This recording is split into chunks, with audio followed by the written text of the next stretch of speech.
Here's the question. How do you make the impossible possible? Simple. Remove the I am, the ego. Now, how do you step into that newfound possibility? With a series of small intentional steps. Never forget, the greatest among us started from humble beginnings. But to truly unlock your potential, realize you're here for something greater. If you're yearning for more than just a good life, let's take that small step together to reach greatness. Welcome to the Greatness from Small Beginnings podcast, where we're talking to those who have gone from mediocrity to motivated, overlooked to overachieving, forgettable to unforgettable. Are you ready? Let's go.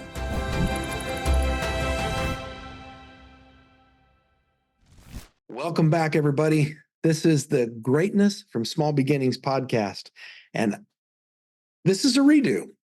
Has anybody else tried anything like this or had problems with audio? Because it seems like whenever I have a problem doing this, I have a problem with audio. Well, that's my problem to solve, and I think I've solved it. So hopefully I won't have to redo this yet another time. That being said, Greatness from Small Beginnings has a lot of context to it. There's a lot of pieces to it. It can be our story. It can be someone else's story.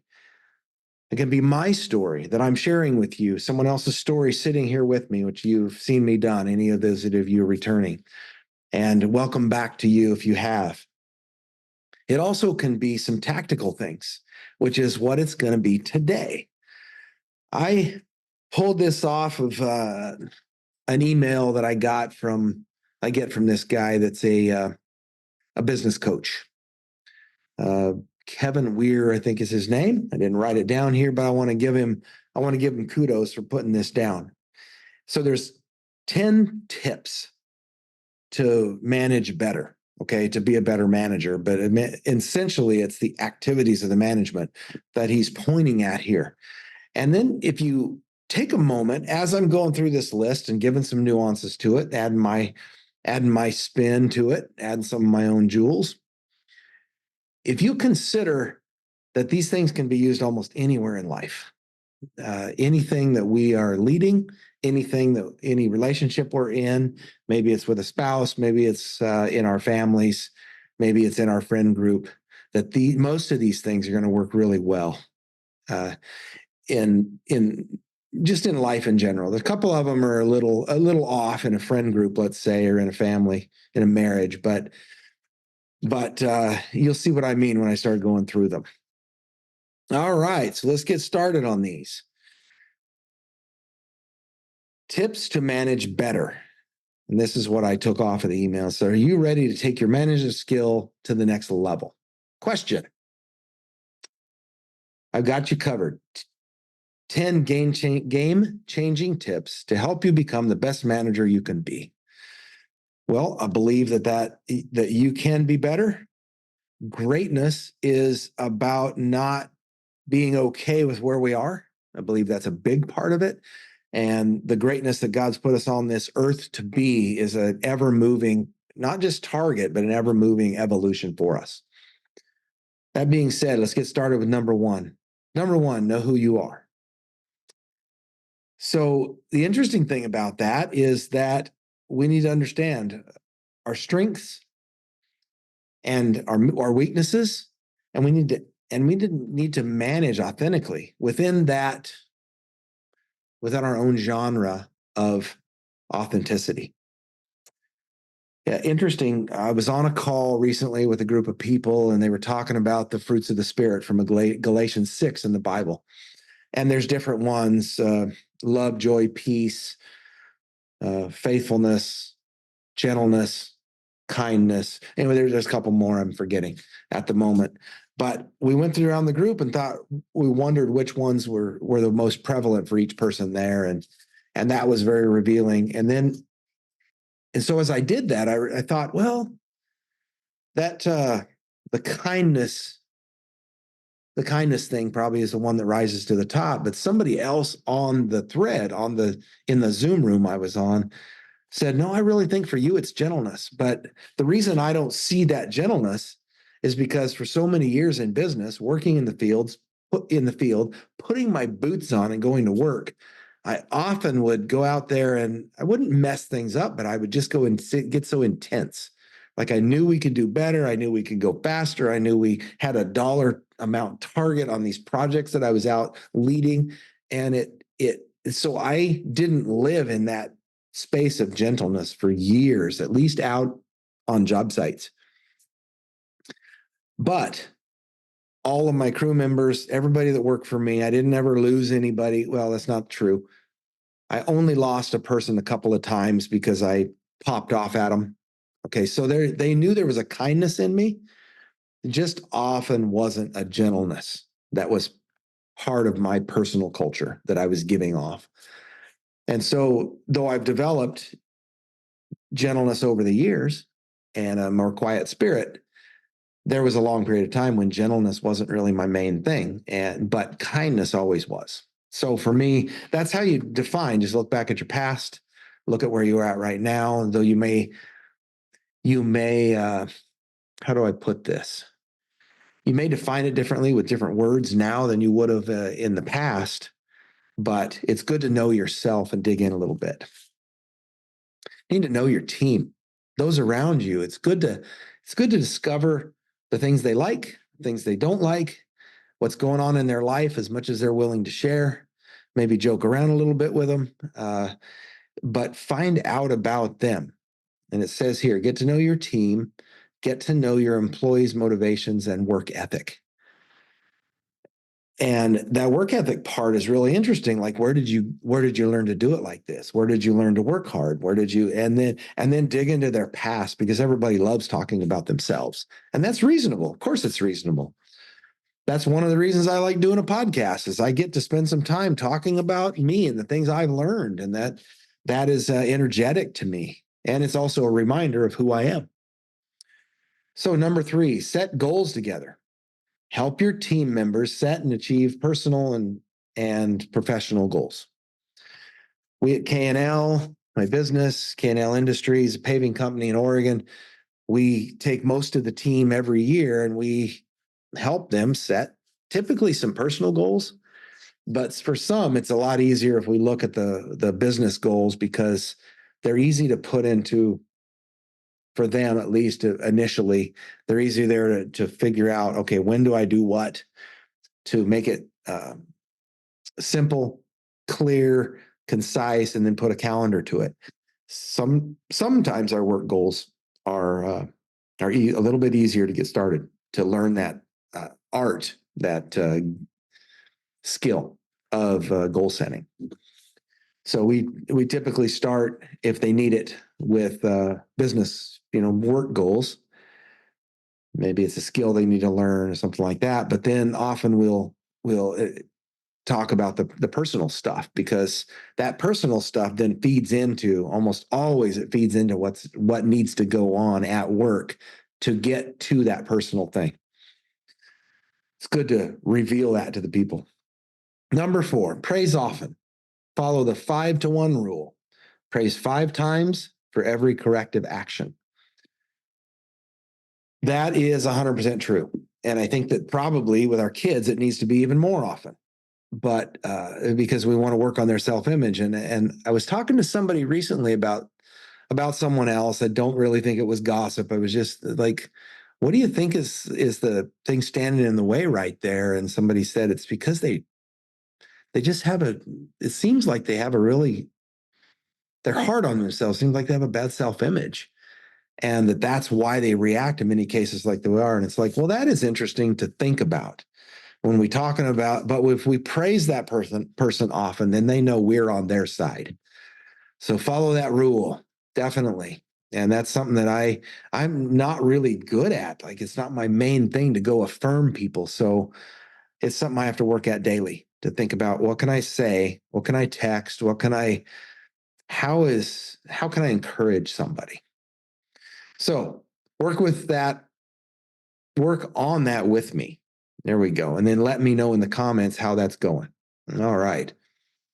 Customize communication. Tailor communication style. Let me read that again. Customize communication. Number 5, tailor your communication style to fit each employee's preference. And I don't think what he means is preference that you shouldn't say the thing that's important. Kind of like the kid that's going out into the road, that's the time to yell. Now, it's typically rarely a time to yell unless there's a safety issue with an employee. But it's good to find out what is the best way that the employee likes to hear things. And asking them that question point blank is probably not the right way to find that out, but multiple conversations may be. So, but it's something you should dig into as you customize the communication so that honestly you can get through the communication with them quicker. And then often you'll want to use the tactic of mirroring. Like, tell me what you just heard me say. Or when they say something to you that is maybe it's informational, or maybe it is a little bit critical or a lot critical, then use the mirroring effect so that you can say back what they've said to you. And then use questions to clarify, both asking questions and answering questions. Ask them if they have any. Takes a few more minutes, but it gets further. The communication then goes into the heart, into the soul, and into the behaviors a lot faster. Private correction. Address mistakes privately to maintain dignity and respect. That is so important. Affirm publicly and criticize privately. That's not just a general rule here, it's a general rule in life, in marriage, in families, in every area of our life, but definitely at work. If you want peace there to take the peace home, then do a much better job of celebrating people. When you have something hard to talk about, do it privately, but in a safe situation. Often it's not in your office or even theirs, though you might go to theirs, but maybe find somewhere neutral is a really good possibility, really good thing to consider. Public recognition. Celebrate successes publicly to boost morale and foster resilience. Resilience is a good thing at work. Work is kind of a 4-letter word. My dad used to always say that, and it's supposed to be hard. And so if we can foster resilience in our team by just treating them a little bit better on a day-to-day basis, then we should put the effort into that. Implement celebrate successes publicly. I'm starting to work on that more in the team that I lead at work. And it is, again, it doesn't come natural for me. So I have to be more intentional, increasingly intentional about it. So work with me on that. I'd love to hear that in the comments too. If you have my cell phone, then text me. That'd be awesome to hear from you. Number 8, systematic approach. Implement consistent meeting processes and regular performance reviews. The meeting processes is really the important thing because you want to hear your people speak. Have a question at the meeting that creates interaction, have a high or low of the day, have personal highs, personal lows. One thing that we do is good news. We want to share good, positive things when we start a meeting. So we share good news. What's the good news personal? What's the good news business? And that gets people talking, gives them a sense for where things are at for that day. But it's important to implement that consistent meeting time. And then the performance reviews then should be an outcome of what you've noticed over a period of time, both in the tactical, the numbers performance, if you can rate your people on it with a number, and then with the things that are a little harder to dial in with a number, the little less tangible things. Something that we use is a guide that's got the core values on it, and then we do a rating, anonymous poll that we have everybody on each team do for each other. They know they're talking about this person, but the other person doesn't know who said what. So often we'll have to throw out if somebody's having a conflict, we have to throw out one here and there because they don't like that person that day. But generally, you get a pretty good sketch of how they're handling things on the team and what their teamwork style and teamwork level is. And then you use those ratings, the lower ratings, to talk about the constructive things that they need to do better, and then use the higher rating as saying, you're really good at this, and I appreciate that. And it's based on the core values. In our company, we can just point directly at the wall, the poster on the wall that has the core values, and say, well, based on these 5 things, this is where this assessment comes from. And then we use a couple other things on the side of it that are, do they get their job? Do they want their job? And do they have the capacity to do their job at a high level, a natural capacity? And those things are some that you need to dig into a little bit on what they exactly mean. But we use those 8 metrics to have conversations, especially hard ones. When we know we're headed into a hard conversation with an employee, we'll usually have somebody along, not somebody else with us in the meeting, but somebody else do that anonymous. I've had anonymous team member or 2 do this for you, and then have them fill out the same form, and then see where we interact. This is how other people see you, and let's see if it matches what you see in yourself. So that's a good way to do performance reviews. And there's lots of other ways to do it, but performance reviews are typically hated in almost every industry. So we need to be careful about how we do them and how we come off. We need them to be learning and growing and teamwork enhancement times, instead of, well, I'm going to get a review, it's going to be a bad day. Well, we don't want that. We don't want a bunch of criticism. If we do need to give criticism, we need to sandwich it between a couple of good things, because if they're still on the team, there are good things, and you need to look for to find. Number 9, promote teamwork. Actively encourage collaboration and support among team members, even team members that aren't hanging out with each other all the time. So promote teamwork. That is something that you need to be intentional about, talk about. It needs to be based on the core values of the company and any mantras, any causes that you may have. At K&L, it's transforming lives one shovel at a time. And we can talk about, was what we did today, was the behavior you had, was the conversation you had, was it transformational? If not, then maybe we can adjust that a little bit. But definitely intentionally promote teamwork. Number 10, invest in education. So get people what they need to know to gain bigger skills or become more valuable to the company, which then in turns allows them to ask for raises, or there may be a scenario we put together for some people. We've done that, or we've said, you want to make $5 more an hour in the next 2 years, then these are the skills you need to learn, the things you need to become good at. Now, will you use them every day? Maybe not, but you'll be the backup for this position and that position if you learn it well enough.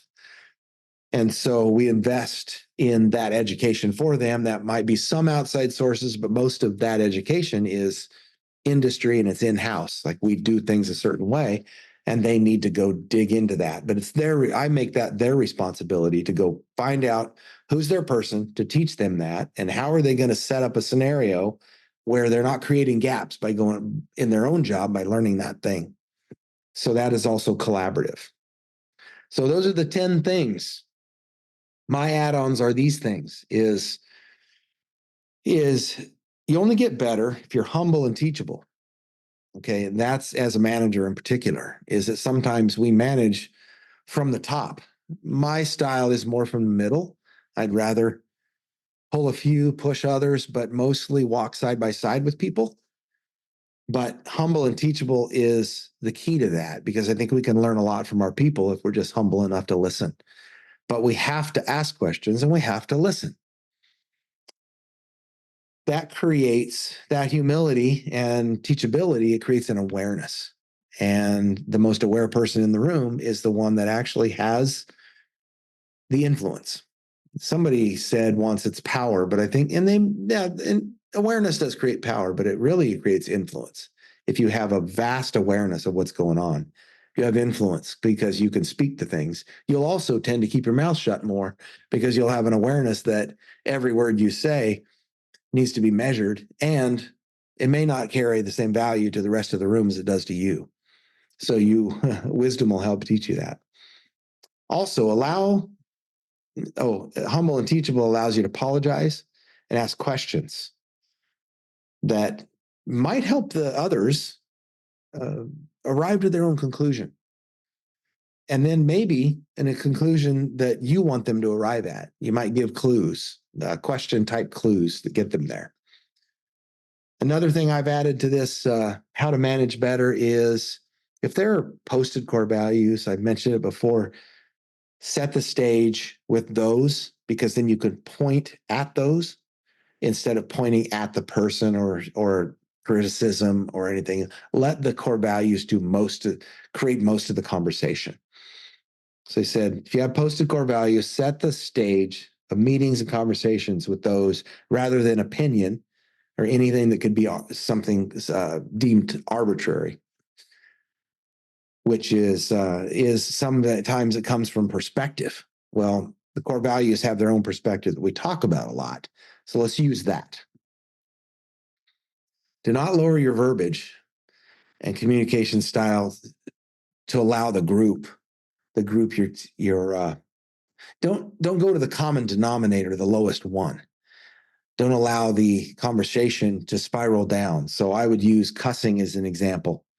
It's almost never appropriate in meetings. There's no reason to do that. It takes the attitude or can cause offense, and sometimes appropriate offense, when you're spouting off and it's a bunch of cuss words. You need to discipline yourself not to do that. You don't want to take the communication and just by virtue of verbiage down as the group. You want to keep it up so that the communication is improving. So that's another way. Sarcasm is another way to do that. Stay away from that. Bragging about yourself or letting others brag about themselves without kind of saying, yeah, let's move on. Let's go on. And then strive to do the 5-to-1, which is the 5 praises for every 1 corrective action or criticism. And then build an unbreakable and uncompromising methodology for communication, for communicating information amongst peers and up the line and down the line. So you need to be very intentional about building a communication system, that this is the way we do this. This is who we send this email to. Here's the 2 people, unless it's a private email. In our business, when it's passing information, we always include someone else, because it's good to have 2 people with their eyes on everything so that nothing gets lost, nothing slips. So it's really important on a business side and even in a family to remember that almost every piece of information needs to go somewhere else. And we need systems. We need to understand that there is a process we need to go through to get that information where it belongs to those it affects. And then if we respect and honor the people around us enough, then we'll often go a step further to say, well, I don't know for sure it affects them, but I'm going to cascade that information there also. So there's my 2 cents on how to manage better. It sounded probably an awful lot like some business tactics, and it is, but we all have to manage our relationships in our life. And this is how we do it from a people standpoint. A good friend of mine said, what business are we in? We're in the 98.6 business, which is the average temperature of the human body. So we're in the human business. We're in the people business, the 98.6 business. And we have to become adept at doing that business if we're going to succeed in life in any way, build this greatness in ourselves and into others. That being said, I'm gonna close out, but please comment, go on other platforms, encourage others to watch, share this out. I appreciate that very much. And I'll close the way I always do. Now go be great.